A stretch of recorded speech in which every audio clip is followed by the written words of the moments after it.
Hi everyone. Today we will look at 4 different ways to sort data by multiple columns in Google Sheets. As we go, we will also encounter and solve common issues which come up when sorting data, as well as a couple of life hacks. It will be a relatively long video, so timestamps are in the description. First, we will look at sorting by multiple criteria via the advanced sorting. Step number 1. Select the range that you need to sort. You can do it safely with the header row as well. Then go to Data, Sort Range, Advanced Range Sorting Options. In this interface, we have several options. We can check data has header row, and it will convert their column letters into names of their columns based on the first row of the range that you selected. This way, it is easier to choose right columns for sorting. Then we need to select what columns to use for ordering and in what direction. So let's sort by the purchase date in the chronological order. Then add another column to sort by total and go from the largest order to the smallest one. Then we click sort. Now the data is sorted in the order that we wanted. First, by the date in chronological order, and then by the total of the order from the largest to the smallest order within the same day.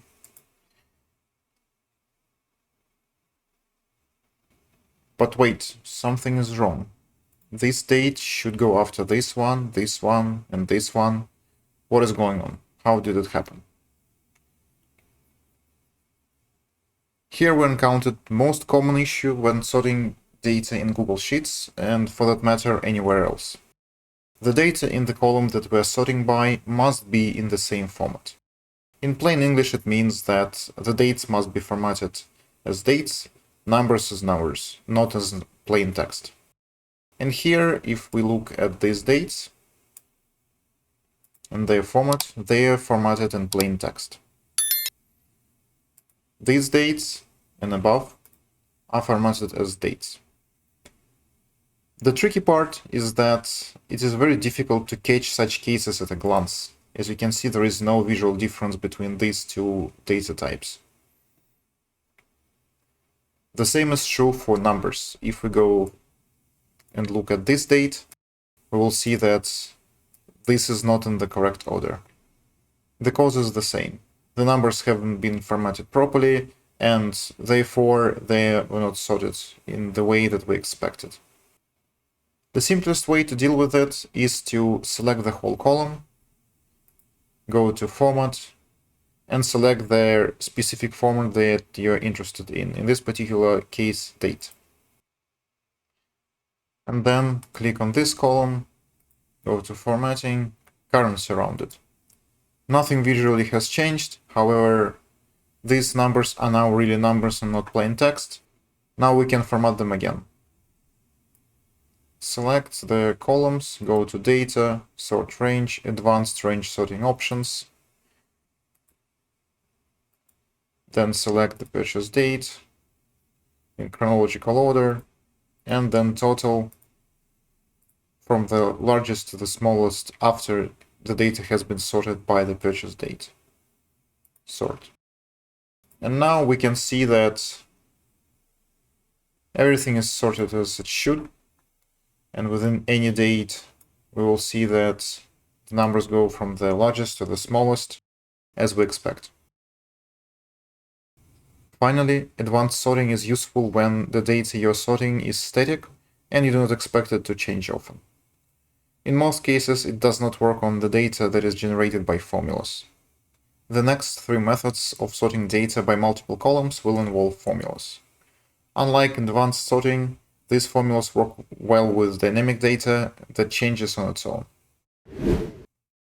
The most straightforward function for sorting is sort. This function accepts 3 types of arguments. First, the range that we need to sort. We want to sort from A3 to C. And it's important not to include the header row into this range, otherwise it will be sorted together with all the data, which we usually do not want.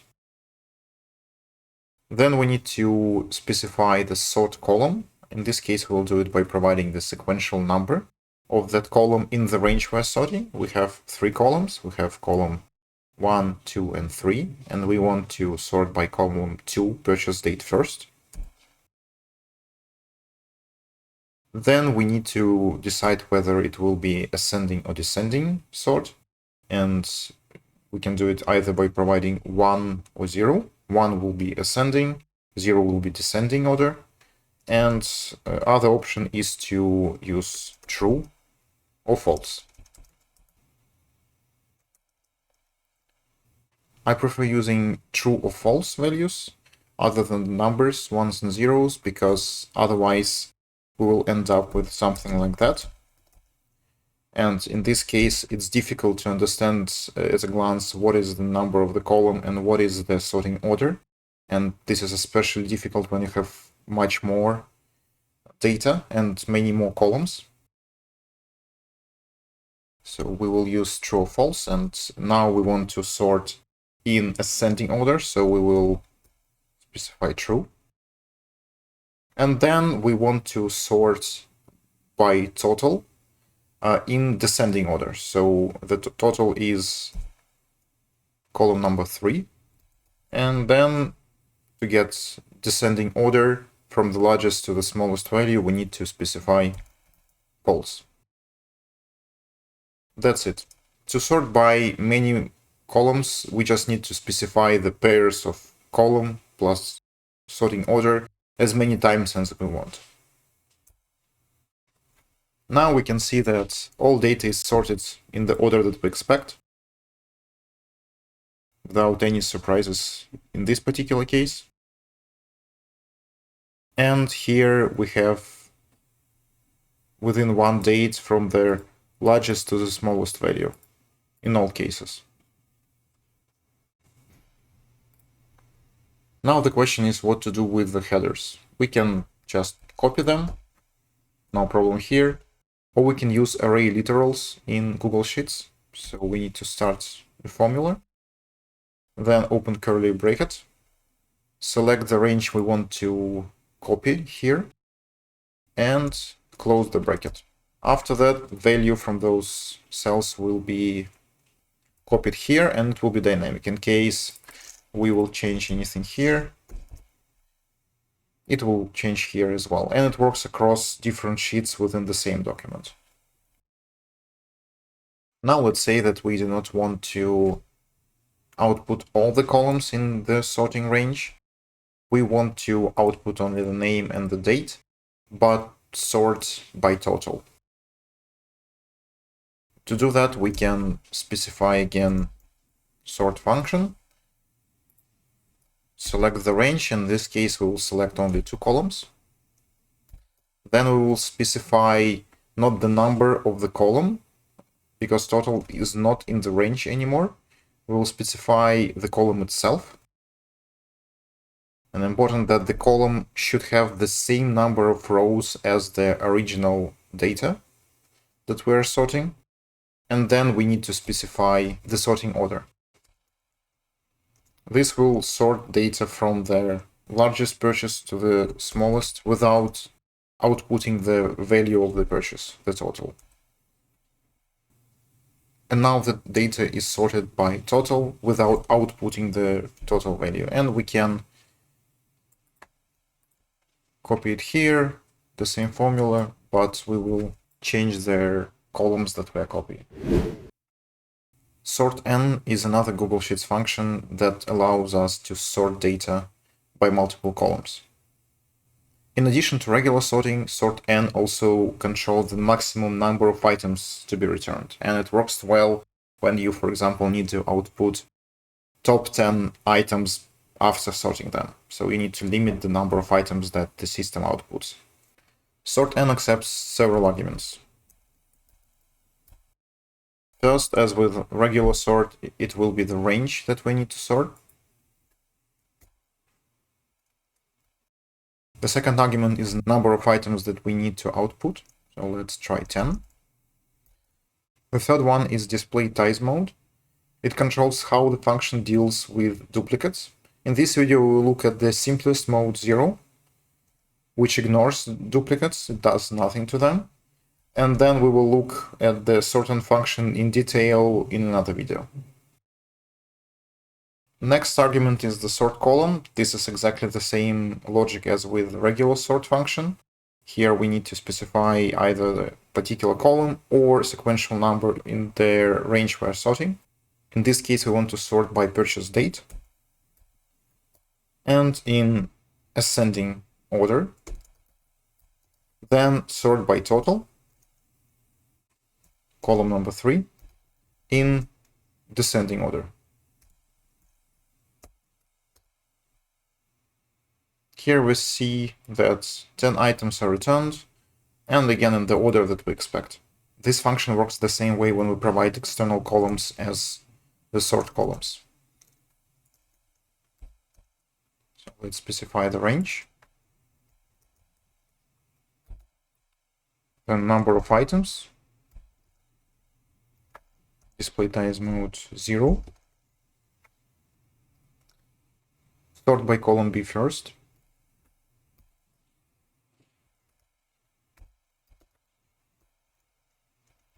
And then by column C.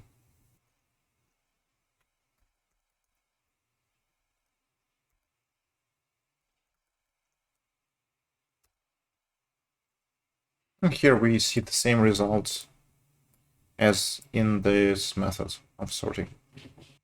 In this particular case, it's evident why it's useful to use true or false instead of numbers, because here we would have too many numbers to easily understand what is going on.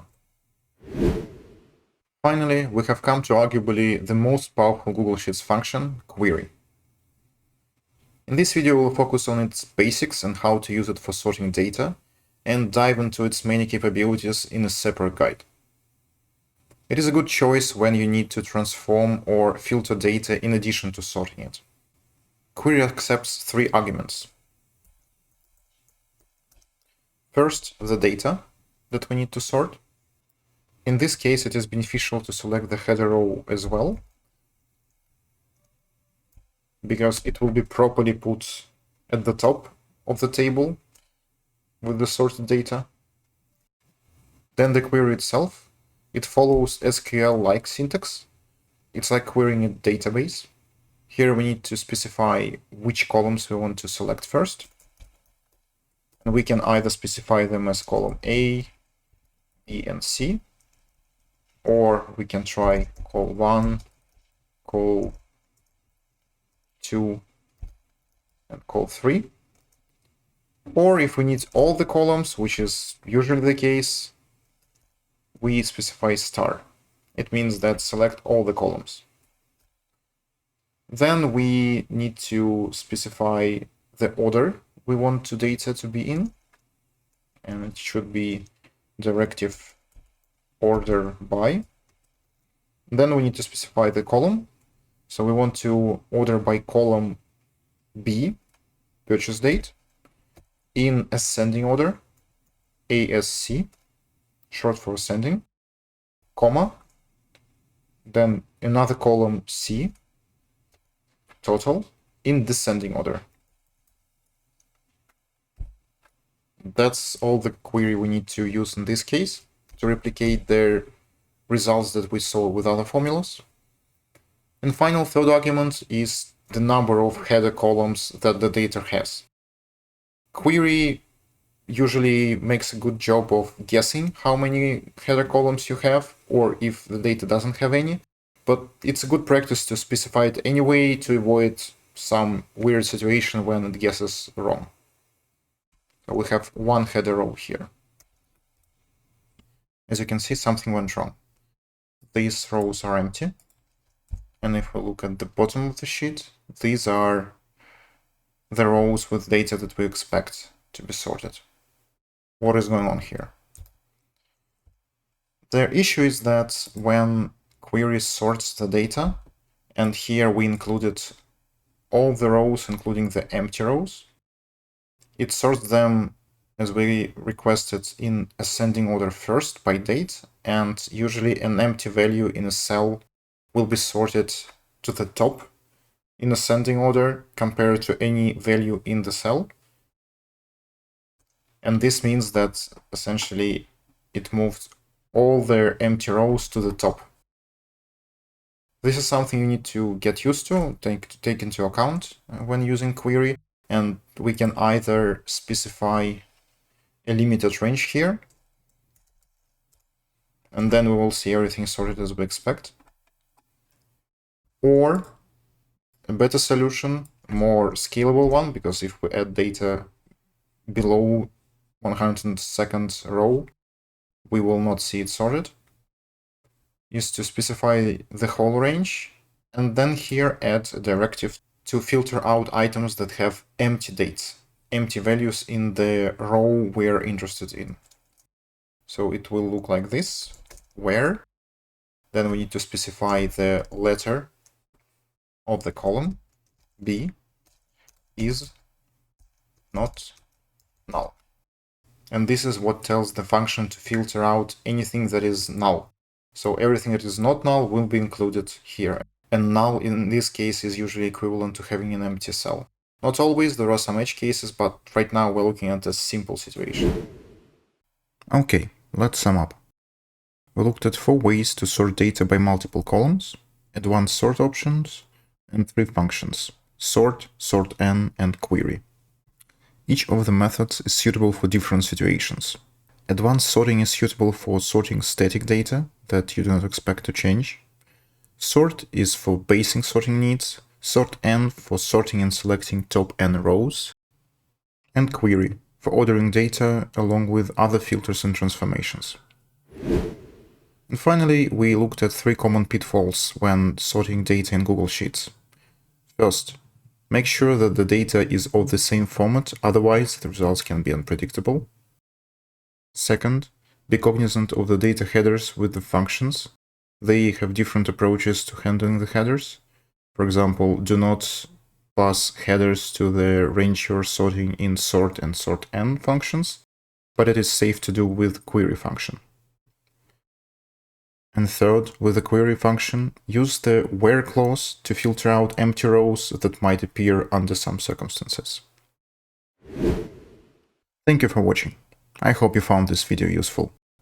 Please leave a comment, like and subscribe. It helps sharing the content with more people and creating new videos.